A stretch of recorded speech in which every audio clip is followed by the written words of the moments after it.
Assalamualaikum warahmatullahi wabarakatuh. Perkenalkan, nama saya Muhammad Magda Afianto, nomor NIM 22403188. Saya dari Prodi Manajemen Bisnis Syariah, Fakultas Ekonomi dan Bisnis Islam. Di sini saya akan menjelaskan tentang manajemen risiko bisnis syariah dalam praktek BMT Amanah Sejahtera. Materi yang pertama ada manajemen risiko dalam bisnis syariah. Apa sih manajemen risiko dalam bisnis syariah?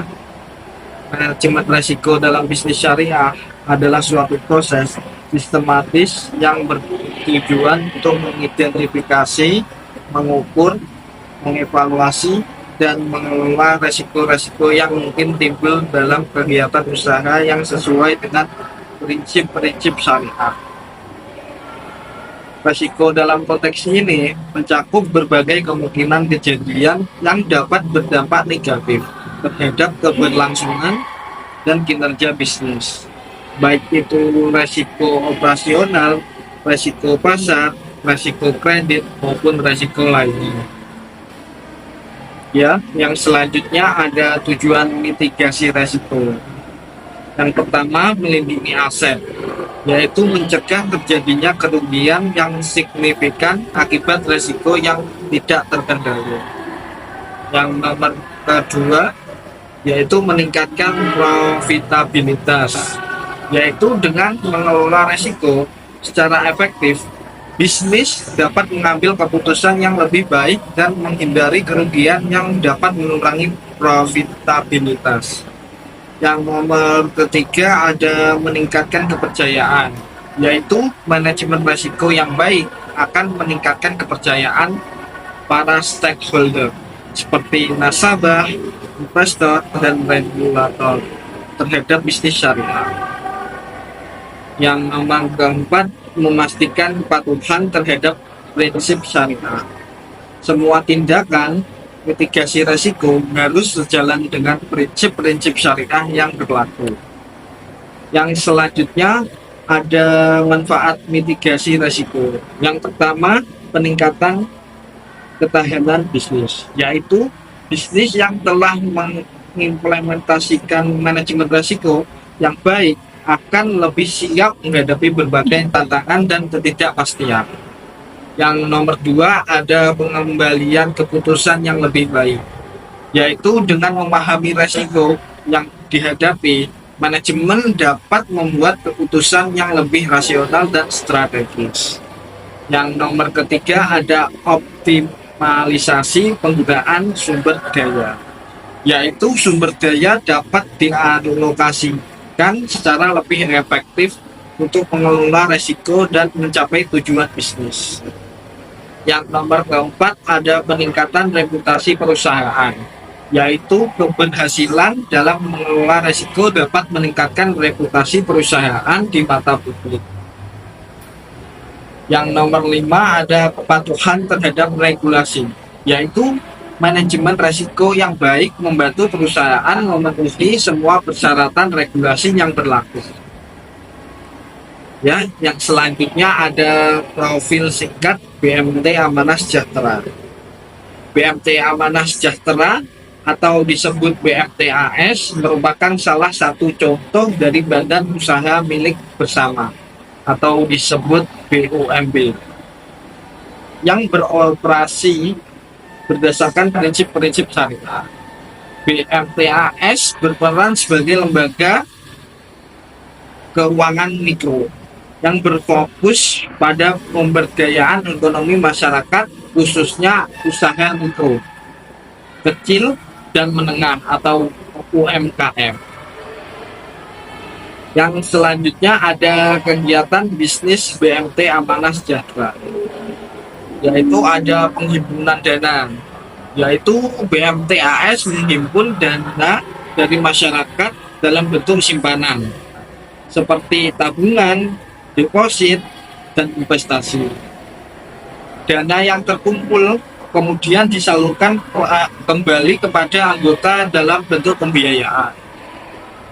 Yang selanjutnya ada penyaluran pembiayaan, yaitu BMT AS menyalurkan pembiayaan kepada anggota untuk berbagi keperluan seperti modal usaha, konsumtif, dan produktif lainnya. Jenis pembiayaan yang ditawarkan umumnya mengikuti akad-akad syariah seperti murabahah, mudharabah, dan musyarabah. Yang selanjutnya ada layanan jasa keuangan syariah lainnya. Selain kegiatan utama di atas BMT AS, juga mungkin menawarkan berbagai layanan jasa keuangan syariah lainnya seperti transfer dana, pembayaran tagihan, dan produk-produk keuangan syariah lainnya. Yang selanjutnya ada visi dan misi BMT Amanah Sejahtera. Yang pertama ada memberdayakan ekonomi umat, yaitu BMT AS bertujuan untuk meningkatkan kesejahteraan masyarakat melalui pemberdayaan ekonomi, khususnya UMKM. Yang kedua, menjadikan lembaga keuangan syariah yang terpercaya, yaitu BMT AS berkomitmen untuk menjalankan bisnis secara transparan, akuntabel, dan sesuai dengan prinsip-prinsip syariah. Yang nomor ketiga, menjadikan mitra usaha yang handal, yaitu BMT AS ingin menjadikan mitra yang dapat diandalkan oleh para anggotanya dalam mengembangkan usahanya. Yang selanjutnya ada produk dan jasa BMT Amanah Sejahtera. Yang pertama ada simpanan, yaitu tabungan, deposit, dan investasi. Yang nomor dua ada pembiayaan, seperti murabahah, mudharabah, musyarakah, dan jenis pembiayaan lainnya. Yang nomor ketiga ada layanan jasa lainnya, seperti transfer dana, pembayaran tagihan, dan produk-produk keuangan syariah lainnya. Ya, yang selanjutnya ada resiko utama yang dihadapi BMT Amanah Sejahtera. Resiko kredit diantaranya yang pertama ada one prestasi, yaitu resiko terbesar bagi BMT adalah nasabah yang gagal membayar angsuran pinjaman sesuai kesepakatan. Hal ini dapat disebabkan oleh berbagai faktor, seperti kondisi ekonomi yang memburuk, bencana alam, atau kesalahan manajemen usaha nasabah. Yang nomor kedua, penjaminan, yaitu jika BMT menggunakan penjamin, maka risiko kredit juga bergantung pada kemampuan penjamin untuk melunasi utang jika debitur prestasi. Ya, yang selanjutnya risiko utama yang dihadapi BMT Amanah Sejahtera di risiko likuiditas diantaranya yang pertama ada penarikan dana mendadak. BMT bergantung pada dana pihak ketiga. Jika terjadi penarikan dana secara besar-besaran dan tiba-tiba, BMT dapat mengalami kesulitan dalam memenuhi kewajibannya kepada nasabah. Yang nomor dua ada mismatch maturity, yaitu ketidaksesuaian antara jangka waktu dana yang dihimpun dengan jangka waktu pembiayaan dapat menyebabkan masalah likuiditas. Dan selanjutnya ada resiko utama yang dihadapi BMT Amanah Sejahtera, yaitu resiko operasional. Di antaranya yang nomor pertama kesalahan sistem, yaitu kesalahan dalam sistem pencatatan, pembukuan, atau teknologi informasi dapat menyebabkan kerugian finansial dan reputasi.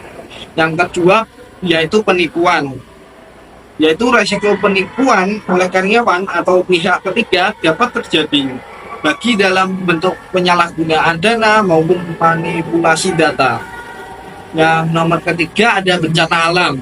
BMT dapat mengalami kerugian akibat bencana alam seperti gempa bumi, banjir, atau kebakaran yang merusak kantor atau aset lainnya. Ya, yang selanjutnya resiko utama yang dihadapi BMT Amanah Sejahtera di resiko pasar. Di antaranya yang pertama ada perubahan tingkat suku bunga. Perubahan tingkat suku bunga dapat mempengaruhi biaya dana dan pendapatan bunga BMT.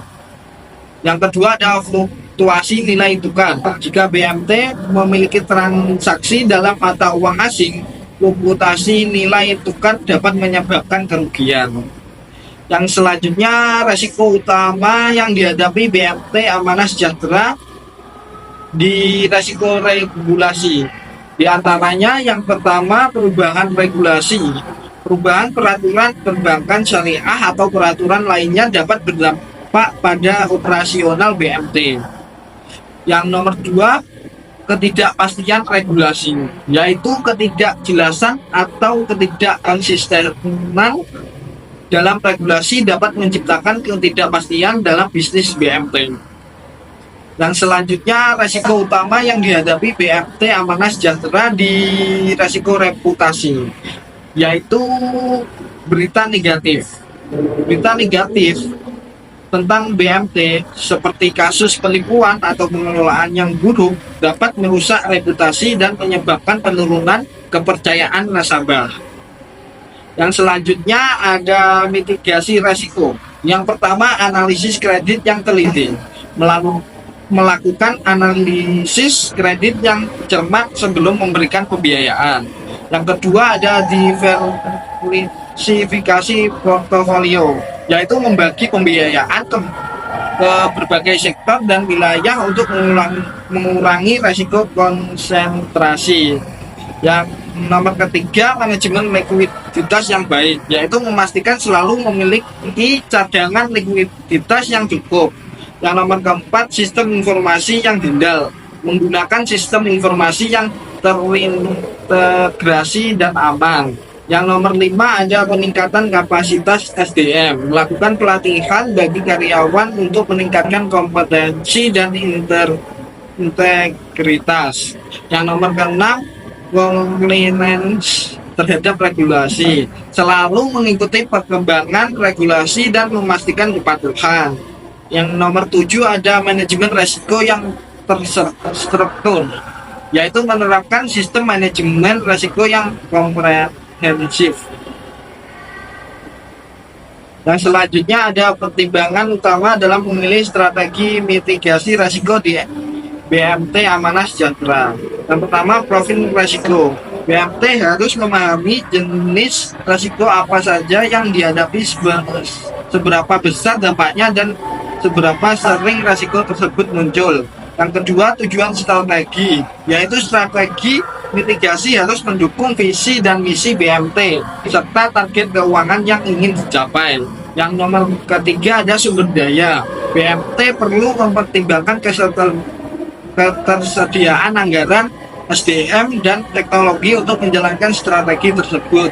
Dan nomor keempat, lingkungan bisnis. Kondisi ekonomi, persaingan, dan regulasi yang berlaku akan mempengaruhi pilihan strategi. Yang nomor 5 ada kultur perusahaan, yaitu budaya perusahaan yang toleran atau konservatif terhadap risiko akan mempengaruhi pilihan strategi. Yang nomor ke-6, pendapatan stakeholder, yaitu pendapatan nasabah, karyawan, dan pemangku kepentingan lainnya perlu diperhatikan. Ya, yang selanjutnya ada referensi. Referensinya ada 4. Yang pertama bisa kalian cari, yaitu Fatma DSN MUI Standar Regulasi Syariah untuk Lembaga Keuangan Syariah.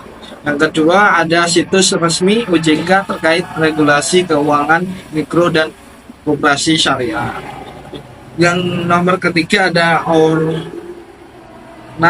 of Islamic Financial Studies 2023, Operational Risk Management in Islamic Microfinance.